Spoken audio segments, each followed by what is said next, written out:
Croeso I ganolfan y Morlan Aberystwyth ac I arddangosfa Ffotomarathon Aber. Cystadleuaeth, ffotograffiaeth gafodd ei chynnal yn y dre yn ddiweddar. Yn nes ymlaen, mi gael drafod dipyn o'r gwaith yma efo'r ffotograffydd Keith Morris.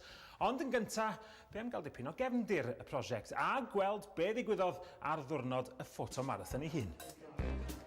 Ond i'r ail y flwyddyn i'r gystadleuaeth gael ei chynnal ac mae dros 60 o ffotograffwyr yn amrywio mewn oed a phrofiad wedi dod at ei gilydd I gystadlu. Mae gystadleuaeth fel y Ffotomarathon yn ffordd wych o hybu ymwybyddiaeth o ffotograffiaeth, hybu'r diddordeb mewn ffotograffiaeth ac hybu diddordeb pobl yn ei llefydd lleol, yn ei cynefin lleol. Yn credu bod yn lleoliad da iawn ar gyfer Ffotomarathon achos mae'n math o dre lle ti'n gallu cerdded I bob man. Fewn awr gallu ti gerdded o gwmpas y dre I gyd. Nes i'r llynedd fel mae'n digwydd, dwi wedi cael yn banol enni, allai wneud achos bod fi'n feirniad.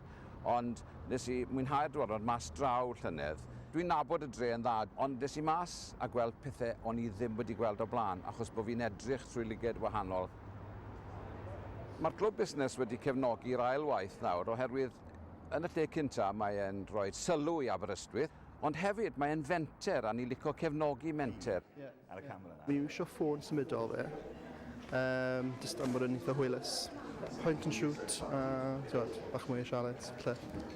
Mae lot o bobl yn tynnu lluniau ar gamerau drydfawr, mae lot yn tynnu lluniau ar ffôn. I chi'n gwneud y ddau beth, ac unrhyw beth yn y canol.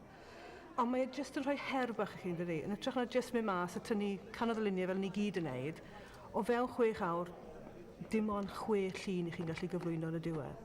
A mae hwnna jyst yn rhoi disgybliaeth bach, a mae'n neud I rwy'n feddwl, mae'n neud I rwy'n olygu hunan. A dwi'n meddwl bod hwnna wedi tanio pobl hefyd. A neud nhw chydig bach mwy creadigol falle. Mae'r dethol yna yn hynod o bwysig ac yn rhan hanfodol o'r grefft o ffotograffiaeth. A dyna lle dwi a Keith yn rhoi mewnbwn ac yn adborth iddyn nhw i'w cynorthwyo nhw I ddethol y llun gorau. Mae'n neud I bobl bod bach mwy hyderus weithiau, pan mae rhywun fel Marian neu Keith yn gweithio nhw, cer am hwn, a paid yn mynd am yr un saff. Mae'n neud nhw deimlo bach, reit neu drial hwnna, a mae'n jyst yn neud nhw chydig bach mwy hyderus hefyd. The first theme is circle or circles, cilch neu cilchoedd. Number 2 is a stryd, the street. Felly, 2 awr i'r ffotograffwyr dynnu 2 lun ar 2 thema gynta'r diwrnod.